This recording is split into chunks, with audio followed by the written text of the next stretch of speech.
What's your thing? What is your thing?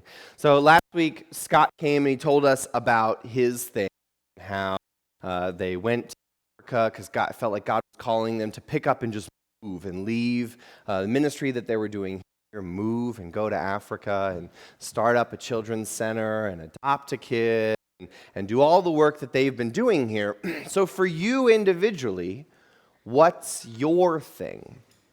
Now, I don't know about you, but it was kind of intimidating last week thinking, well, my thing probably isn't, move to another continent and then adopt a kid from there and then decide to, just casually change an entire generation of kids in a city in Kenya.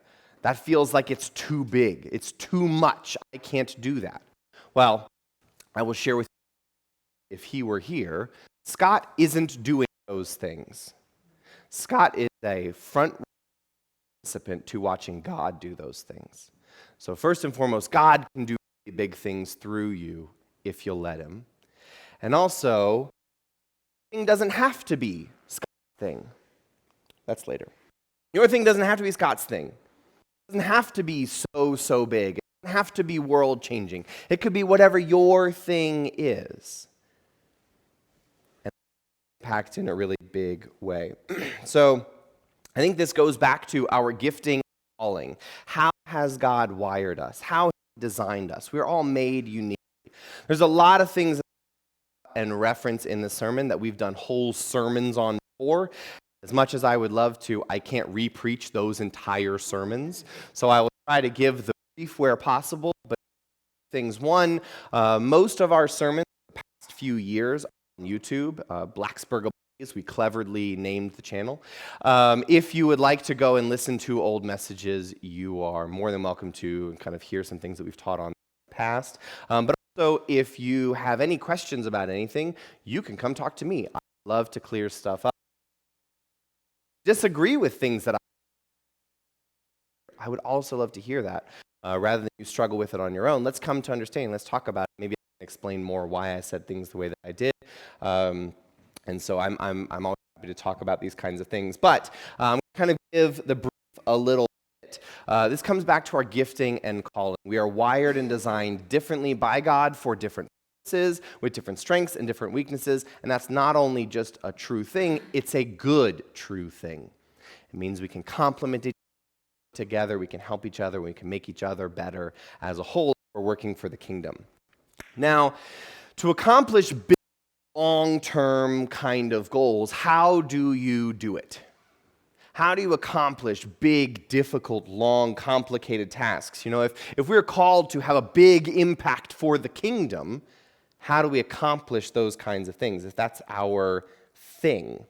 Adam wants to be an astronaut.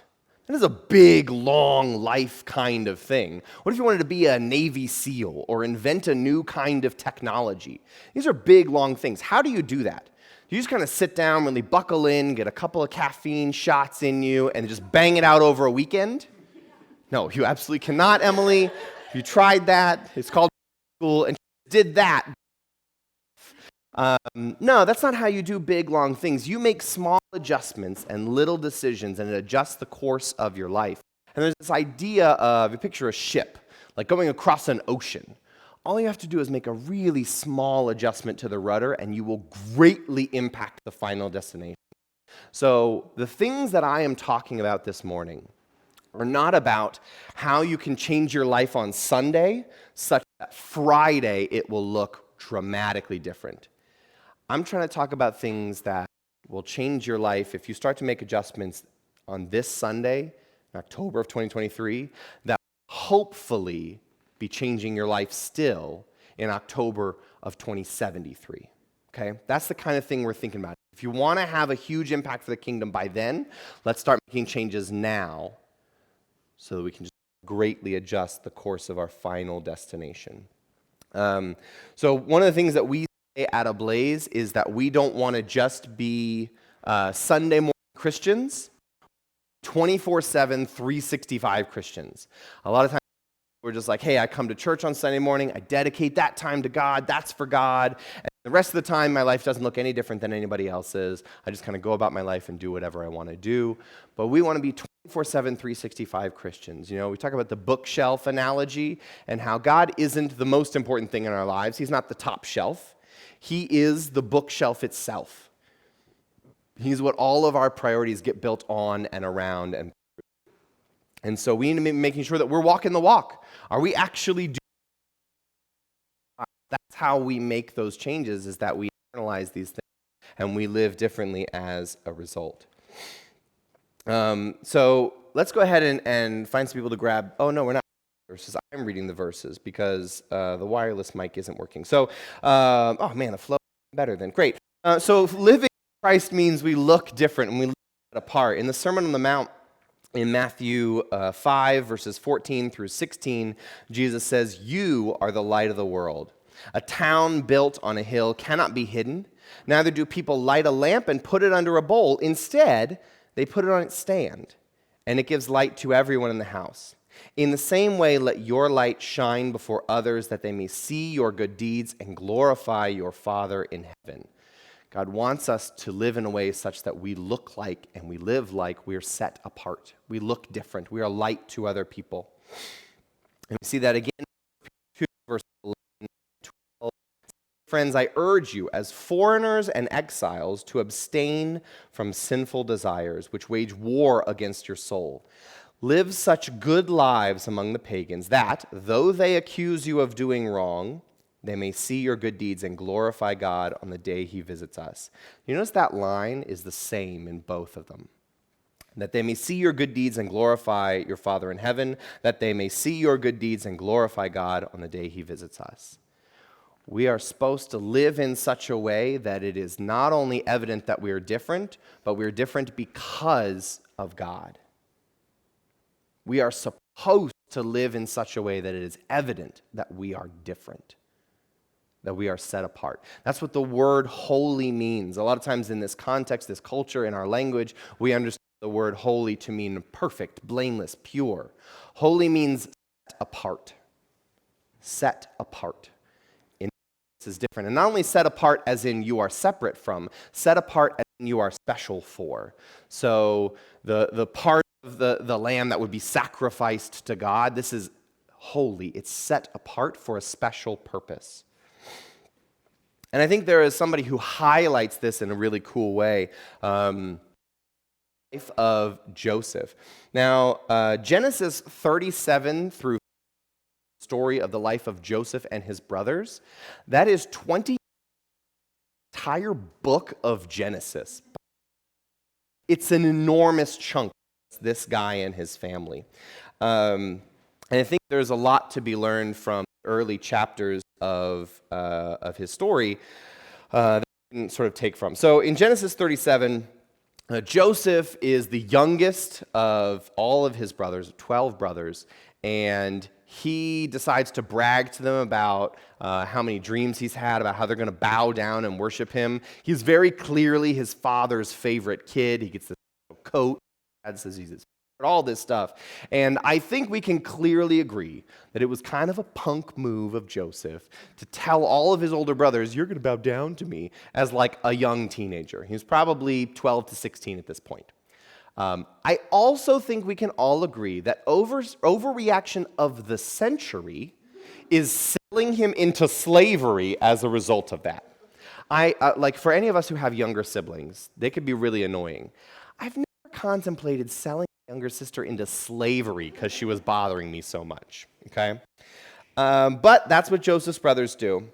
And now in Genesis 39, Joseph is a foreigner in a foreign land. He's in Egypt. He ends up in Egypt. These people don't worship the same God as he does. He is, in a lot of ways, an outcast. He's a slave. So he is different already. And it would be really easy, I think, for Joseph at this point to be really bitter against his brothers, maybe even against God for letting this happen. He's just, hey, I'm just following out this dream that God told me. I'm just telling people about it. Why'd you let this happen to me, God? So let's see what Joseph's response here is. In Genesis 39, verses 2 through 6, we can see the life of Joseph in Egypt. The Lord was with Joseph so that he prospered. So right off the bat, we can see that Joseph is still walking with God. He jumped straight to walking with God because the Lord is with him and he prospered. He lived in the house of his Egyptian master. When his master saw that the Lord was with him, and the Lord gave him success in everything he did, Joseph found favor in his eyes and became his attendant. Potiphar put him in charge of his household. He entrusted to his care everything he owned. From the time he put him in charge of his household and of all that he owned, the Lord blessed the household of the Egyptian because of Joseph. The blessing of the Lord was on everything Potiphar had, both in the house and in the field. And so Potiphar left everything he had in Joseph's care. With Joseph in charge, he did not concern himself with anything except the food he ate. We can see not only continue to walk with God, in a foreign land, laid it on his own, he's a slave. He does such a good job of walking with God, and God blesses him so much. It's evident, even to this Egyptian, God is with him. And so he's going to let him have control over everything in his household, and everything is going to prosper, and everything is made better because Potiphar trusts Joseph, who's trusting in God. Now, as a result of Joseph walking with God, trusting him, really being blessed by God, does that mean everything goes well for Joseph? Everything is good and there's no problem? Of course not. Clean. Potiphar's wife comes on to Joseph. He tries to seduce him, and he refuses over and over again. And then eventually she attempts to sexually assault him and then blames him when she gets caught. And then he gets thrown in prison as a result. Listen, when we are following God, actively seeking after him, we're not promised that nothing bad is going to happen to us. Actually, if we go back up to 1 Peter 2, it says, though they accuse you of doing wrong, they may see your good deeds and glorify God because of it. So the reality is, bad things are going to happen to us. Whether or not bad things or hard situations happen to us is not the important detail. The important detail is, when they do, not if, when they do, how do you respond? How do you respond? Do you get bitter and blame God? Do you draw closer to him? Do you make the best out of a bad situation? How do you respond? So let's see how Joseph responds. In Genesis 39, verses 20 through 23, Joseph's master took him and put him in prison, the place where the king's prisoners were confined. But while Joseph was there in prison, the Lord was with him. He showed him kindness and granted him favor in the eyes of the prison warden. So the warden put Joseph in charge of all those held in the prison. He was made responsible for all that was done there. The warden paid no attention to anything under Joseph's care because the Lord was with Joseph and gave him success in everything he did. God is still with Joseph, even in the prison. And it doesn't say so in the text, but I have to imagine that Joseph is not bitter, hateful, and angry towards God and closing up in his shell, and also God is with him, blessing him in everything he does. That's just not how we see God work. Clearly, it's showing a character and a nature of Joseph that he is drawn close to God, trusting in God in spite of these hardships, and God is blessing him as a result. So he's in prison for some time, and then a little while later, he's able to interpret dreams for two other prisoners. This is God giving him spiritual gifts that he is using for the blessings of others. 1 Peter 4:10 says, each of you should use whatever gifts you have received to serve others as faithful stewards of God's grace in its various forms. That's what he's doing. Joseph is using the gifts that God has given him to serve and bless other people. Awesome, congratulations. In thanks for interpreting that dream, the cupbearer says, hey, awesome, I'll remember you when I get out of here, and I'll put in the good word with the Pharaoh, and we'll get you right out of here. And so that's awesome. God is going to bless Joseph as a result of this situation. The only problem is The cupbearer gets out of prison and promptly forgets Joseph ever existed. Just completely forgets the guy, goes back to his work. So Joseph is given this promise to get out, and then nothing happens. And still, we see no change in Joseph's heart. Then the Pharaoh has a dream none of his people can interpret. And the cupbearer says, oh, I know a guy. I know a guy who can interpret that for you. So, 2 years later, can you imagine 2 years in an Egyptian prison in 1550 BC? Hard pass. I think it'd be really easy after all that time for Joseph to be really bitter and upset and angry. He was promised by this guy who'd remember him, and he totally forgot about it. But also, I think looking back on his life, Joseph would be able to see that 2 years God was doing something, his patience. That timeline for Joseph probably looked pretty different in hindsight. You know, Hunter's been looking for a job for 10 months. And finally this week, God has blessed him with a job, which is awesome. Congratulations. And I think 10 years from now, Hunter's going to look back on this 10 months. That has seemed like an agonizingly long time. And look back and go, man, that was probably really good. God was teaching me a lot of things, preparing my heart in a lot of ways. I got to do a lot of really cool things that I might not have if I got a job right out of school. I'm in a better place now than I would have been. I think God does that in a lot of ways. His timeline doesn't look like our timeline. So as unfun as I'm sure Egyptian prison in 1550 BC probably is, Joseph is still able to interpret this dream using the gift that God has given him. So in Genesis 41, verses 15 and 16, this exchange happens between Joseph and the Pharaoh. Once Joseph is like shaved and changed and cleaned up, because again, he's been in Egyptian prison in 1550 BC for 2 years or more, Pharaoh said to Joseph, I had a dream, and no one can interpret it, but I have heard it said of you that when you hear a dream, you can interpret it. I cannot do it, Joseph replied to Pharaoh. He gets pulled out of prison to translate a dream for this guy, and the first thing he says is, sorry, I can't do it. But the second thing he says, but God will give Pharaoh the answer he desires. All this time languishing in an Egyptian prison, and Joseph's heart is not to say, hey, skip over the middleman when Pharaoh asked me this question. Like, I know it's God, but I don't have to bring God into this because clearly Pharaoh does not worship the Hebrew God. He doesn't know who I'm talking about. I'm not a fan. He's got his own gods. I'll just say, yeah, he can. And like, I'll know that it's God. Nope. He immediately says, yes, I've been called on to do this task. I can't do it. I'm going to point you directly to God and give him all the credit in the world. He's standing before Pharaoh. This could make or break him. Literally, they could execute him on the spot if they wanted to. Crazier things have been done. They could also elevate him. And he says, nope, I can't do this thing. God can. Gives God all the credit right away. I think it's these little things, these attitudes that show such a heart that Joseph has to serve God and glorify God. And as a result of this, he gets elevated to be second in command in Egypt, next to Pharaoh only himself. He's administrator over all of Egypt, and he helps prevent a famine that would have killed thousands, tens of thousands. All this happened before he was 30 years old.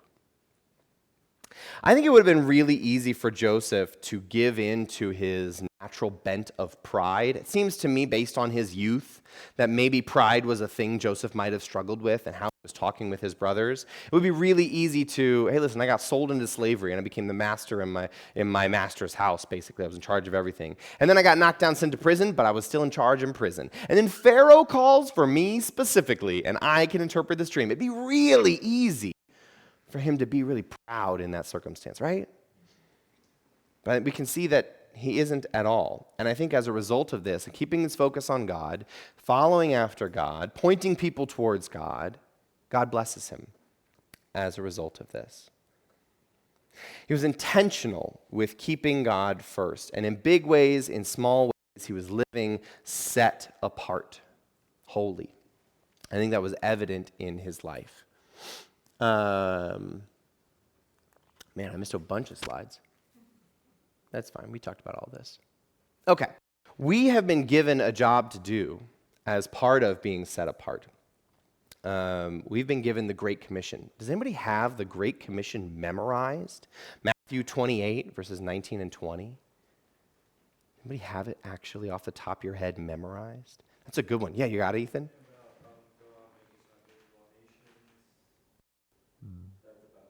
Therefore, go and make disciples of all nations, baptizing them in the name of the Father, the Son, and the Holy Spirit, and teaching them to obey all I have commanded you.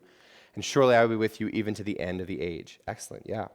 There is a mistranslation that is going around these days that is really, really popular, gaining a lot of traction. I wanted to address it in case you've heard of it or will hear about it. There's a mistranslation that people are saying, go and make disciples, should be translated as you go. And there are people who are smarter than me at Greek. It's like everyone who knows any Greek, who will tell you why that's incorrect grammatically in Greek. I've read a bunch of things about it. But just know that there is a really good reason why every single translation of the Bible uses go instead of as you go. One of the reasons for us to be cautious of that is it makes it sound really different as right? Hey, just, relax as you go. Just as you're happening to go through life, do your thing, whatever. And, if you get into a Christian conversation, thumbs up, aces, let's go. If you don't, whatever, as you go, make disciples. That's not how it should be translated. It is correctly translated as go, be intentional, be active. One of the other times this word is translated in this way is in Matthew 2:8, when Herod tells the Magi to go and find Jesus and report back. He's not saying, if you happen to find little baby Jesus, just let me know, because I'm, passively looking for him. No, he's saying, go find them, do this thing. We should be active, intentional, on mission. This is not something that as we're happening to do our lives, we just kind of also slide the gospel in. There's a story that I have heard many a time from a pastor friend who passed away, Herschel Martindale. He was at a pastor's conference, and one of the main speakers was Dr. Bill Bright. He's the guy who started Campus Crusade. And during lunch one of the days, Dr. Bill Bright was going to every table and asking all the pastors there's a bunch of pastors, asking them if every Christian was doing what you are doing, would the entire world be reached for Christ in this generation? If every Christian is doing what you're doing, living the way you're living, talking the way you're talking, being discipled and disciplined and sharing the gospel and going out the way that you are, living in their gifting and calling on mission in the way that you are, would the entire world hear about Jesus in this generation, next 20 years? That's a crushing question, isn't it? Because the answer for a lot of us is no. And that was Herschel's response, was he had to get up and leave and go to the field and the next lot over and just break down and cry, because the answer is no. When's the last time you personally, you individually, shared the gospel with somebody? When's the last time you prayed with someone else to receive Christ? When's the last time you prayed with somebody outside the context of church at all? When's the last time you prayed when you didn't need anything, you just wanted to pray? Do your friends know that you're a Christian? Do all of your friends know that you're a Christian? If not, why not? Does your life not look different than theirs? They can't tell that something else is going on. Do you not make a big enough deal about it? I think there's an imperative, there's an urgency. We are very passive when it comes to this. I think a lot of times we're passive out of fear, of not knowing what to say, or being ridiculed or ostracized. I think we're also passive out of times partly because of a lack of awareness. We just don't notice other people. We're thinking so much about our own school, our work, our job, our families, that we don't worry about what other people are doing and going through, and that we have something that they need. We can share something with them that they need. It means we have to intentionally make room and make space for people. It means we have to take the earbuds out, we have to talk to people, we have to interact with people. I want to share two stories from myself from Tuesday this week. And I share these stories and I talk about this and I harp on this so hard because it's something I'm really bad at. I'm not standing up here from a position of, man, I'm so good at this, you guys should be better at it. That's one of the reasons why I'm talking about this and not Tony talking about this, because he's an extrovert with the spiritual gift of evangelism. I am his co-pastor, and I sometimes can't help but roll my eyes a little when he talks about, hey, I met a guy, and I was telling him about Jesus. And yeah, of course you did. Of course you did. But for the rest of us introverts, without the gift of evangelism, there's some little things that we can do. So these happened on Tuesday. Just on Tuesday. I knew that I was going to be speaking about this, and I was like, man, I got to really make sure that I'm actually kind of like doing some of this. A lot of times, the person who is speaking learns the most out of a sermon because we've been thinking about this, and God's been speaking to us on this and challenging us on this all week. And usually, we have to teach on a topic that we don't like so much because God's like, yeah, this is the one you have to talk about. So on Tuesday this week, I was driving. I was going to the grocery store. And I was driving up the hill. It was evening. There was a construction site right across the street from our house. And there was a guy who was walking up the street from the construction site, up the street of this neighborhood. There's not a bus stop up there. He's just walking. I don't know where he's going. And I drive past him, and I kind of feel God in the back of my head going, hey, you should just offer to give him a ride. And I'm driving past, and he's Hispanic, and I'm thinking through, like, what Spanish that I would say. I drive past him. I think about what is the Spanish I would say if I would offer him a ride, and do I know enough to I could practice here, and I got Google Translate on my phone. I could probably I don't know where he needs to go and all this stuff, and drive down. It's about a mile down the road, and I go, wait, what am I doing? I felt God prompt me to do something, so I turned around and I go back to him because I feel like God has prompted me in a direction, and for me to not listen, I feel like, man, that would have been just on my heart all week. And I go and I just roll down my window and say, hey, do you need a ride somewhere? And of course, I was completely wrong. He spoke perfect English. I don't know why I assumed he wouldn't. He spoke perfect English, said, nope, I'm waiting for a ride from a friend. It's fine. Awesome, cool. Turn around, drive away. It's fine. But I had built time into my schedule. I wasn't last minute. I wasn't rushing everywhere I needed to be. And sorry, I'm too late. I can't do this thing God is asking me to do at the last second. And two, when God poked me, I responded. I noticed, and I responded. The other thing that happened was at the grocery store, as I was leaving, I was walking past all the carts, and there was a girl who was having a hard time getting the cart out from the other carts.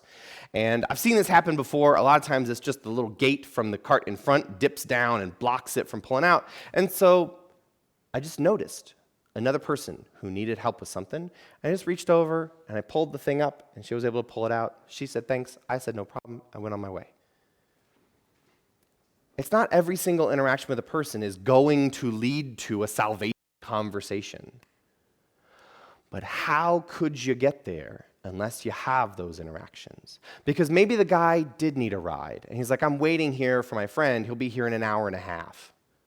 Like, oh man, I could give you a ride wherever you need to go. I've got time built in. And now we're in the car, and now we can have a conversation.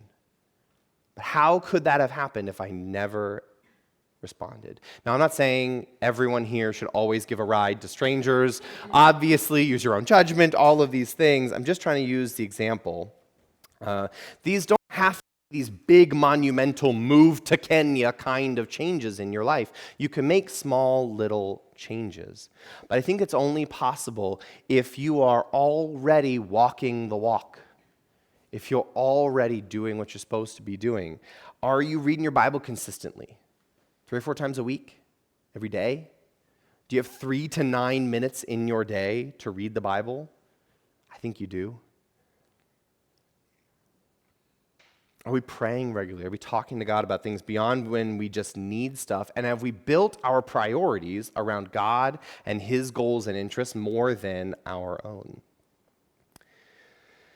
These are all things that we've preached whole sermons on. I think you're maybe starting to see now how some of these things come together in a bigger picture. We talk about these little things because they're building blocks to something bigger. We talk about the importance of reading your Bible because it's a stone on the way to, are you walking the walk? Are you doing it?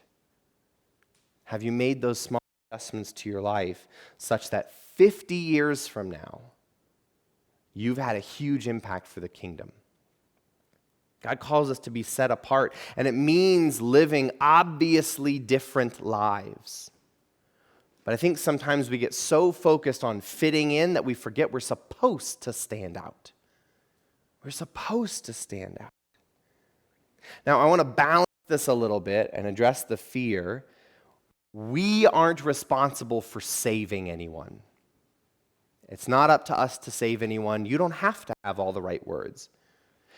When Jesus came and chose his disciples, he didn't choose the religiously educated. He didn't choose the really smart people. He chose uneducated fishermen and tax collectors and regular guys on purpose. He could have chosen in the really smart people and said, you need them. Nope, he just chose regular people because he can do the work. I want to share a story. A friend of mine is an example of this. I had a gaming group a few years ago, and there were 6 of us. There were 4 of us who were believers and 2 guys who were not saved.